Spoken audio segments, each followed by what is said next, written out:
The dust clouds kicked up from the dried earth as 8-year-old Sarah Mae Henderson's bare feet pounded against the unforgiving ground of the Montana Territory. Her tattered cotton dress, once white but now stained with mud and tears, whipped behind her as she ran with desperate determination away from the only home she had ever known. The scorching July sun of 1883 beat down mercilessly on her small frame, but fear drove her forward faster than exhaustion could slow her down. Behind her, the screams still echoed from the farmhouse where everything had gone terribly wrong just minutes before. The Henderson farm sat isolated in the vast expanse of prairie land, 20 miles south of the growing town of Billings. For 3 generations, the Henderson family had worked this harsh but fertile soil, building their legacy one season at a time. But today, that legacy was being written in blood. Sarah Mae didn't fully understand what she had witnessed through the crack in the barn door, but she knew with the clarity that only children possess that she was no longer safe in the place that had once been her sanctuary. Her father, Thomas Henderson, had been a respected man in these parts. Standing 6 feet tall with calloused hands and a weathered face that told stories of countless seasons fighting against nature's fury, he commanded respect from neighbors and ranch hands alike. But there had been whispers in recent months, hushed conversations that stopped abruptly when Sarah Mae entered the room. Strangers had been visiting the farm under cover of darkness, and her father's mood had grown increasingly dark and volatile. The truth was that Thomas Henderson had fallen into a web of deceit that stretched from the cattle rustling operations along the Yellowstone River all the way to the corrupt territorial government in Helena. What had started as a desperate attempt to save the farm during the harsh winter of 1882 had spiraled into something far more dangerous than he had ever imagined. The men he had agreed to help were not the simple cattle thieves he had been told they were, but part of a larger conspiracy involving stolen land grants and murdered homesteaders. As Sarah Mae ran, her mind raced with fragments of the conversation she had overheard. Words like witness, eliminate, and no loose ends swirled in her thoughts like the dust devils that danced across the prairie during summer storms. She had seen her father's face when the man in the black hat had spoken those words, had watched the color drain from his weathered features as the terrible reality of his situation became clear. The sound of hoofbeats behind her grew louder, and Sarah Mae's heart hammered against her ribs like a caged bird desperate for freedom. She could hear men shouting, their voices carrying across the open landscape with deadly intent. Her small legs were no match for horses, and she knew that soon they would catch up to her.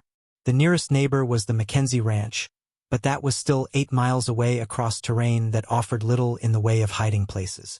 Just as despair began to creep into her thoughts, a different sound reached her ears, the rhythmic thunder of a single horse approaching from the east. Through the heat shimmer that rose from the baked earth, she could make out the silhouette of a lone rider moving with purpose across the landscape. As the figure drew closer, she could see that it was a man astride a magnificent black stallion, his wide-brimmed hat pulled low against the blazing sun. The cowboy was unlike anyone Sarah Mae had ever seen in these parts. Where the local ranchers were rough and practical in their dress, this man carried himself with an almost regal bearing. His clothes were well-made but showed the signs of hard travel, and there was something in the way he sat his horse that spoke of years spent in the saddle. Most striking of all were his eyes, a piercing blue that seemed to see everything and judge nothing. Without hesitation, the stranger spurred his horse toward the running child. As he drew alongside her, he leaned down with practiced ease and swept her up into his saddle in one fluid motion. Sarah Mae found herself pressed against a chest that smelled of leather and sage, her fear momentarily replaced by wonder at this unexpected rescue. "Easy there, little one," the cowboy said in a voice that carried the soft drawl of Texas mixed with something else she couldn't quite place. "You're safe now. Name's Jacob Stone, and I'm going to get you away from whatever's got you so scared." His words were gentle, but there was an underlying steel in his tone that suggested he was a man accustomed to danger. As they rode hard toward the horizon, Sarah Mae dared to look back at her family's farm. Black smoke was beginning to rise from the direction of the house, and she could see several riders milling about the property. Her heart clenched with the terrible knowledge that she would never see her home again, never feel her father's rough hands tousling her hair or smell her mother's bread baking in the kitchen. The first hook that would bind Sarah May's fate to Jacob Stone's had been cast, though neither of them understood the full implications yet. For Jacob Stone was not simply a wandering cowboy who had happened upon a child in distress.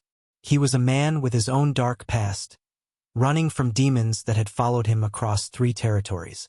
The Pinkerton badge hidden in his saddlebags told only part of his story, and the price on his head in certain circles told the rest. Jacob Stone had once been Detective Jacob Stoneman of the Chicago Police Department, a rising star in the fight against organized crime until he had gotten too close to the truth about corruption that reached into the highest levels of city government. The attempt on his life had failed, but it had cost him everything he held dear: his career, his reputation, and the woman he had planned to marry. He had fled west under an assumed name, thinking that the vast emptiness of the frontier would provide the anonymity he desperately needed. But the past has a way of catching up to a man, no matter how far he runs. The same criminal network that had forced him from Chicago had been expanding its operations westward, using the lawless nature of the territories to build an empire based on fear and violence. The Henderson farm had been just one small piece in a much larger puzzle, and Sarah May had witnessed the execution of a man who had tried to back out of a deal with the devil. As they rode through the afternoon heat, Jacob began to piece together the child's story through her halting, frightened words. What she described matched intelligence reports he had received through his network of contacts in law enforcement. The Henderson farm had been identified as a way station for stolen cattle being driven north to Canada, but it appeared that Thomas Henderson had developed a conscience at the worst possible time. The second hook was about to be set as Jacob realized that the child clinging to his shirt was not just an innocent victim, but potentially the key witness in a case that could bring down an entire criminal organization. The men pursuing her were not simply trying to eliminate a loose end. They were trying to silence the one person who could testify about the murder of a federal land office official that had taken place on the Henderson property. But first, they needed to survive the next few hours. Jacob could see dust clouds on the horizon behind them, indication that their pursuers had not given up the chase. His horse was strong and fast, but carrying 2 riders would eventually take its toll. He needed to find defensible ground, somewhere he could make a stand if necessary. The landscape around them began to change as they rode further from the Henderson farm. Rolling prairie gave way to broken country, with deep ravines and rocky outcroppings that could provide both cover and tactical advantage. Jacob's military training from his younger days came flooding back as he evaluated potential defensive positions with the practiced eye of a man who had survived more than one desperate situation. Sarah May had fallen silent as the miles passed. Her small body pressed trustingly against his chest as exhaustion finally began to overcome her terror. Jacob found himself moved by her courage and resilience. Despite witnessing horrors that would traumatize most adults, she had not given in to despair. There was something about her quiet strength that reminded him of his own daughter, lost so many years ago to the cholera epidemic that had swept through Chicago. As the sun began its descent toward the western mountains, Jacob spotted what he had been looking for: a narrow canyon with high walls and only one easily defended entrance. It would provide shelter for the night and, if necessary, a place to make their final stand. He guided his horse carefully down the rocky slope, constantly checking behind them for signs of pursuit. The canyon floor was surprisingly lush, fed by a small spring that created a narrow creek running along its length. Cottonwood trees provided blessed shade, and there was grass enough for his horse to graze. More importantly, anyone trying to enter the canyon would be silhouetted against the sky, making them easy targets for a man positioned among the rocks above. Jacob helped Sarah May down from the horse and immediately began preparing their temporary refuge. Years of frontier living had taught him to always be ready for trouble, and he moved with quiet efficiency as he gathered firewood, filled their water bottles, and checked his weapons. His rifle was a new Winchester repeater, and he carried 2 Colt revolvers in well-worn holsters that showed signs of frequent use. As darkness began to fall across the Montana landscape, Sarah May finally found the courage to tell Jacob the complete story of what had happened at her family's farm. Her words painted a picture of corruption and violence that confirmed his worst suspicions about the criminal network he had been tracking. But more importantly, Her testimony provided details that could potentially lead to arrests and convictions of men who had previously seemed untouchable. The child's account of overhearing conversations between her father and the mysterious visitors revealed the existence of a detailed ledger that documented illegal land transactions dating back several years. This ledger, if it still existed, would provide the evidence needed to prove that dozens of homesteaders had been murdered for their claims, with the profits shared between corrupt territorial officials and criminal organizations based in the East. Jacob realized that their situation had just become far more complicated and dangerous. They were no longer simply running from men trying to silence a witness. They were carrying information that could topple an entire conspiracy reaching into the highest levels of territorial government. The stakes had been raised beyond anything he had initially imagined, and the resources that would be deployed against them would be correspondingly greater. As if summoned by his thoughts, the sound of multiple riders approaching the canyon reached his ears. Jacob quickly moved to his planned defensive position among the rocks, motioning for Sarah May to hide deeper in the canyon where she would be protected by the stone walls. His heart pounded as he counted the shadows moving against the star-filled sky. At least 6 men, possibly more, all heavily armed and clearly determined to complete their mission. The voice that called out from the canyon entrance was cultured and educated, with the precise diction of an Eastern gentleman rather than the rough speech of frontier criminals. "Mr. Stone, I presume. Or should I say, Detective Stoneman? Yes, we know exactly who you are and why you're here. You've caused us considerable inconvenience over the years, but tonight we can finally close the books on your interference in our affairs." Jacob felt his blood turn cold as he recognized the implications of what he had just heard. His carefully constructed new identity had been penetrated, which meant that the network he was fighting had resources and connections far beyond what he had previously understood. Worse yet, it suggested that his presence in Montana territory had not been the coincidence he had believed it to be. The speaker continued with the confidence of a man who believed he held all the cards. "We have the canyon surrounded, Detective. There's no escape for you or the child. However, we're prepared to offer you a proposition that might interest a practical man such as yourself. Surrender the girl, and we'll allow you to ride away with your life. Continue this futile resistance, and you'll both die in that hole you've chosen as your grave." Jacob's mind raced as he tried to evaluate their tactical situation. The canyon that had seemed like such an excellent defensive position now felt more like a trap. If the men surrounding them were telling the truth about having the area completely surrounded, then his options were extremely limited. But something about the speaker's tone suggested that their position might not be as hopeless as it appeared. A new sound reached his ears, the distinctive whistle of a meadowlark, repeated 3 times with precise intervals between each call.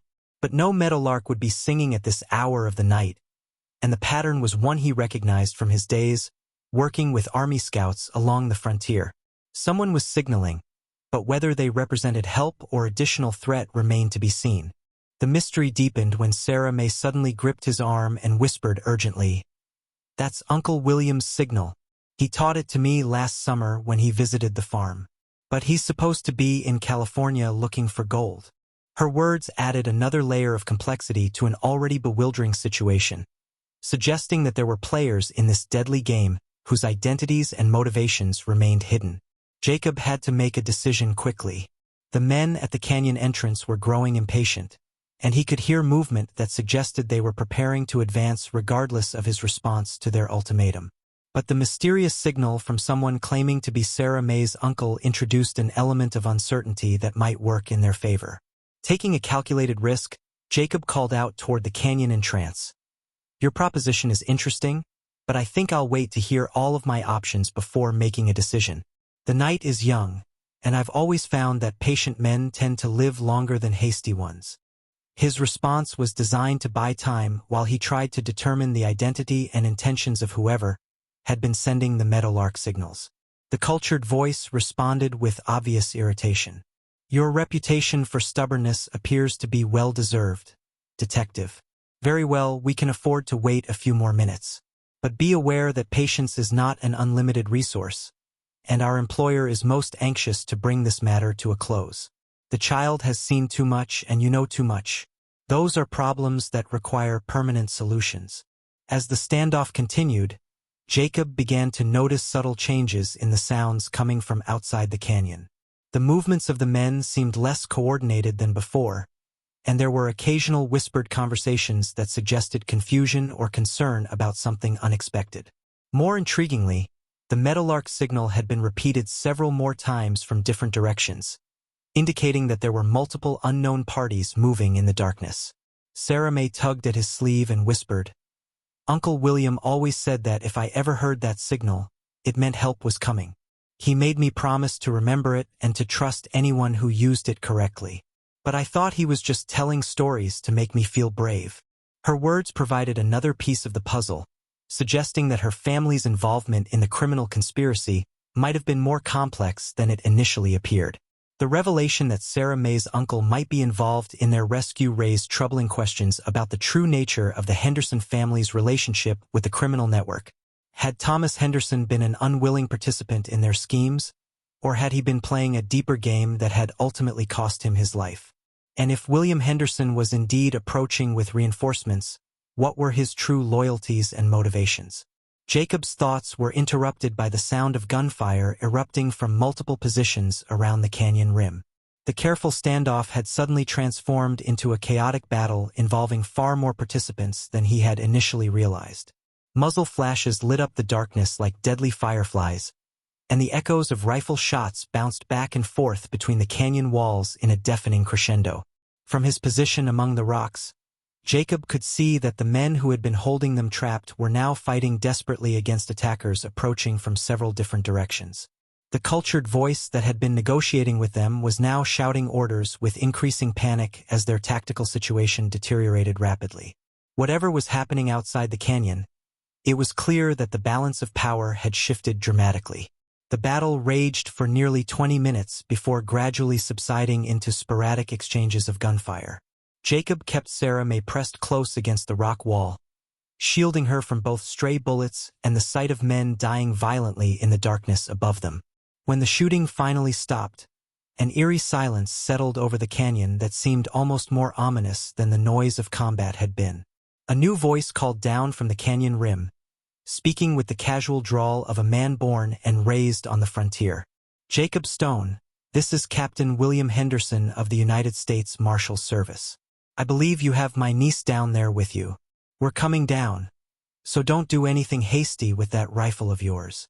The revelation that Sarah May's uncle was a federal law enforcement officer explained much about the evening's events, but raised entirely new questions about the conspiracy they had stumbled into.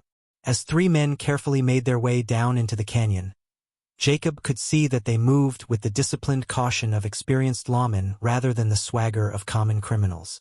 The man in the lead was tall and lean, with graying hair and the weathered features that marked him as Sarah May's relative. More importantly, the badge on his vest caught the starlight in a way that confirmed his claimed identity. Captain Henderson approached with his hands clearly visible and his weapons holstered, speaking in calm tones designed to defuse any remaining tension. "Detective Stoneman, I presume." "Yes, we know who you are, and we've been looking for you for the better part of 6 months. Not to arrest you, but to recruit you for an operation that's been in planning for over 2 years. The criminal network you've been tracking has grown far beyond anything we initially imagined, and we need men with your skills and experience to bring them down." The marshal's words confirmed Jacob's growing suspicion that nothing about their current situation was coincidental. His arrival at the Henderson farm at precisely the right moment to rescue Sarah May, the pursuit by well-armed men who seemed to know his true identity, and now the timely intervention by federal marshals, it all suggested a level of orchestration that went far beyond simple chance. Captain Henderson continued his explanation as his men secured the area and tended to the wounded among their attackers. "Thomas Henderson was working undercover for us, Detective. He'd been feeding us information about the criminal network's operations for over a year, but someone in their organization became suspicious. The meeting at the farm today was supposed to be his extraction, but they'd already decided to eliminate him." Sarah May's presence was unexpected, and her escape complicated their plans significantly. Sarah May broke away from Jacob's protective embrace and ran to her uncle, tears streaming down her face as the terrible events of the day finally overwhelmed her emotional defenses. Captain Henderson swept his niece into his arms, whispering words of comfort while his eyes remained hard as flint when he looked toward the bodies of the men who had been hunting her. The marshal's explanation continued as dawn began to break over the Montana landscape, painting the canyon walls in shades of gold and red that seemed almost obscenely beautiful after the violence of the night. The ledger that Sarah May overheard them discussing is real, Detective. Thomas managed to photograph several pages before his cover was blown, and those photographs are currently on their way to federal prosecutors in Washington. But we need more than just documentary evidence to make arrests that will stick. We need witnesses who can testify about the murders and corruption they've witnessed firsthand. Jacob began to understand the true scope of the operation he had inadvertently become part of. The criminal network they were fighting was not simply a regional problem, but part of a national conspiracy that had been systematically stealing land and murdering homesteaders across multiple territories. The profits from these crimes were being used to finance political corruption at the highest levels, creating a self-perpetuating system of violence and theft. But the most shocking revelation was yet to come. As Captain Henderson described the full extent of the conspiracy, he revealed that the criminal organization's leadership included several prominent territorial officials, at least 2 federal judges, and multiple members of Congress who had been using their positions to facilitate land fraud on an unprecedented scale. The stakes were not just criminal but political, with implications that could reach all the way to Washington, D.C. The marshal looked directly at Jacob as he concluded his briefing. "We need you to continue your investigation, Detective, but now as an official federal agent rather than a fugitive from manufactured charges.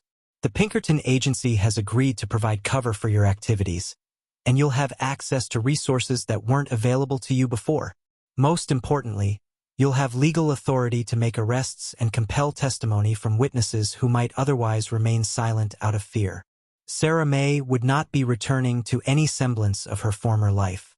Her testimony was too valuable and the threat to her safety too great for her to be placed in any conventional protective situation. Instead, she would be relocating to a carefully guarded location where federal marshals could ensure her security while preparing her to testify before a grand jury in Denver.